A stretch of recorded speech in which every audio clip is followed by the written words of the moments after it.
ओम गणेशाय नमः। बहुत बहुत स्वागत है आपका स्टडी डाइकास्टिंग सॉल्यूशन में। मैं भारत शर्मा।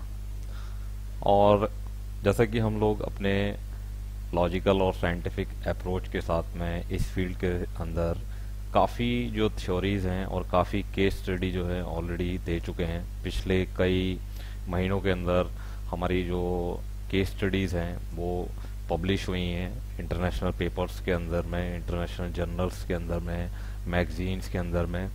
और आज जो मैं टॉपिक लेके आया हूँ वो ऑलरेडी हमने पेटेंट कराया है। प्रोविजनल पेटेंट है हमारा ये जो थ्योरी है। ये प्रोविजनल पेटेंट मैंने अभी रिसेंटली कराया है, जिसको मैं आज पब्लिकली जो है बताना चाहता हूँ, शेयर करना चाहता हूँ। बट ये जो चीज़ें हैं ये ऑलरेडी मेरी जो पर्सनल ट्रेनिंग क्लासेस हैं उसके अंदर मैं शेयर करता हूँ।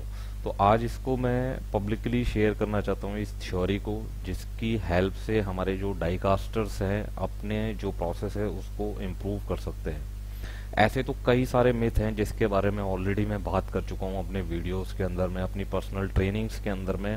ऐसे कई सारे मिथ के बारे में जो हमारे डाइकास्टिंग फील्ड के अंदर में हैं उनके बारे में बात कर चुका हूँ। ये जो मिथ है ये भी उसी, ये जो मेरा पेटेंट कराया है मैंने, ये भी उसी मिथ से जो है हमने लिया है, राइट। तो मिथ क्या था हमारा कि जैसे मैं कई ट्रेनिंग्स में जाता था या फिर कई प्रॉब्लम सॉल्विंग के लिए जाता था, तो क्वेश्चन ये राइज होता था कि हमारी बिस्किट थिकनेस जो है, हमारी बिस्किट थिकनेस का स्टैंडर्ड क्या होना चाहिए, राइट। हमारी बिस्किट थिकनेस का स्टैंडर्ड क्या होना चाहिए थे। तो लोगों का जनरली जो आंसर आता था, या फिर मैं आपसे भी पूछ सकता हूँ, जी हाँ आपसे प्लीज, कि बिस्किट थिकनेस का स्टैंडर्ड जो है क्या होना चाहिए, राइट।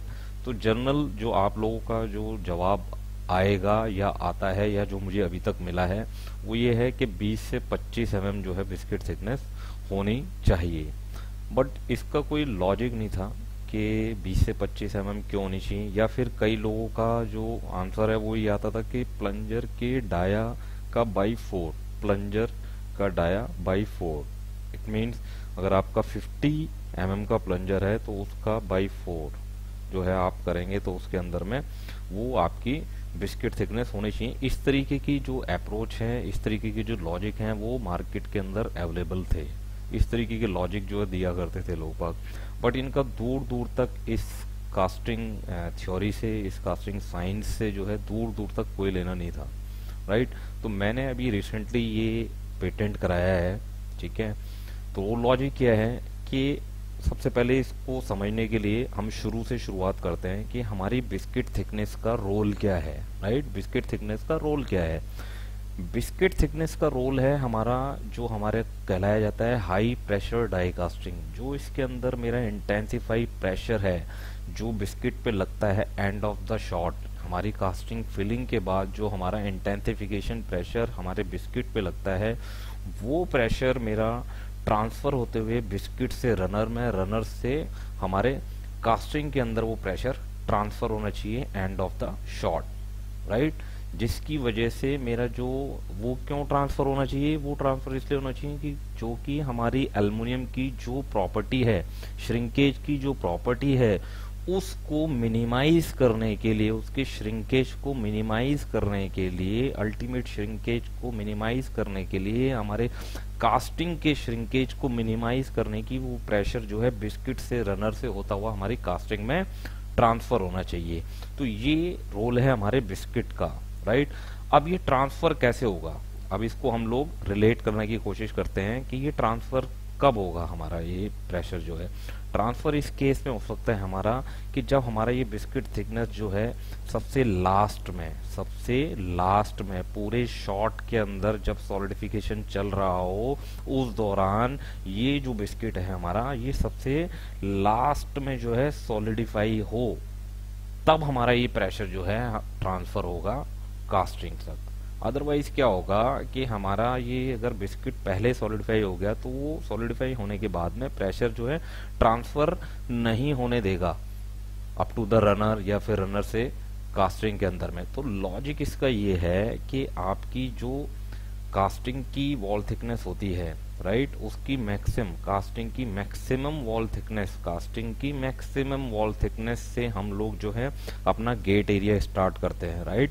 उस गेट एरिया से जब रनर अटैच होता है तो रनर जो है नीचे की तरफ यानी कि स्क्रू बुच की साइड में इंक्रीजिंग ऑर्डर में थिकनेस जो है उसकी जाती है। तो उस रनर की मैक्सिमम वॉल थिकनेस का 30% यानी कि लेट्स से कि आपकी रनर की मैक्सिमम वॉल थिकनेस जो है वो 15 mm है, 15 mm है आपकी रनर की मैक्सिमम वॉल थिकनेस।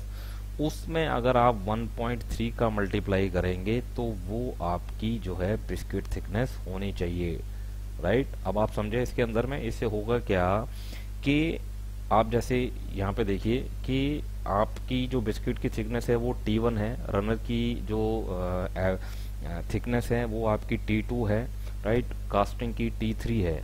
तो होना क्या चाहिए इसके अंदर में कि T1 greater than T2 greater than T3। उसका क्या लॉजिक है कि अगर आपका टेम्परेचर जो है क्या होना चाहिए, अगर कैपिटल T1 जो है बिस्किट पे है और कैपिटल T2 जो है आपका रनर पे है और कैपिटल T3 आपका कास्टिंग का है, तो it should be like T1 greater than T2 greater than T3। और ये तभी पॉसिबल है जब आपकी वॉल थिकनेस यानी कि स्मॉल T1 जो है आपकी ग्रेटर देन हो आपकी रनर की मैक्सिमम वॉल थिकनेस की। तो इस तरीके से आप अपने यहाँ पे जो आपकी बिस्किट की थिकनेस है उसको वैलिडेट कर सकते हैं। जितने भी पुराने आपके पास फंडे हैं जो अभी तक आपको मिले हैं उनको आप अभी इमीडिएटली भूल जाइए इस वीडियो को देखने के बाद में, और यकीन मानिए इस तरीके से आप अपनी बिस्किट थिकनेस को स्टैंडर्डाइज कर सकते हैं, रीवैलिडेट कर सकते हैं, और उसके बाद बदलाव भी जो है आप अपने फ्लोर पे देख सकते हैं, राइट। तो आप इस तरीके से अपनी बिस्किट थिकनेस को वैलिडेट कीजिए, इसमें लॉजिक है और इसके अंदर में जो है आपको बेनिफिट जो है डेफिनेटली मिलेगा, राइट। तो गाइस इस तरीके की जो लॉजिकल अप्रोच है हम आपको देते रहेंगे, और मेरा जो ये सफ़र है ये बड़े ही अच्छी राह पे और काफ़ी सपोर्ट जो है आप लोगों का मिल रहा है, इंडस्ट्री का काफ़ी सपोर्ट मिल रहा है, काफ़ी बड़े बड़े लोगों का सपोर्ट इसके अंदर मिल रहा है, राइट। और मैं उसी सपोर्ट की वजह से ही ये सब चीज़ें जो है पब्लिश और पेटेंट भी करा पा रहा हूँ, राइट। और मेरा जो इसके अंदर में रिसर्च वर्क है वो भी मेरा कंटिन्यू है, अभी ऐसी कई सारे जो रिसर्च वर्क है आना बाकी है। तो उस सब के लिए, उस सपोर्ट के लिए आप मेरे जो ये वीडियो है उन लोगों तक पहुंचाते रहिए जिनको इन वीडियो की ज़रूरत है। तो उसके लिए keep sharing, keep learning till that, thank you.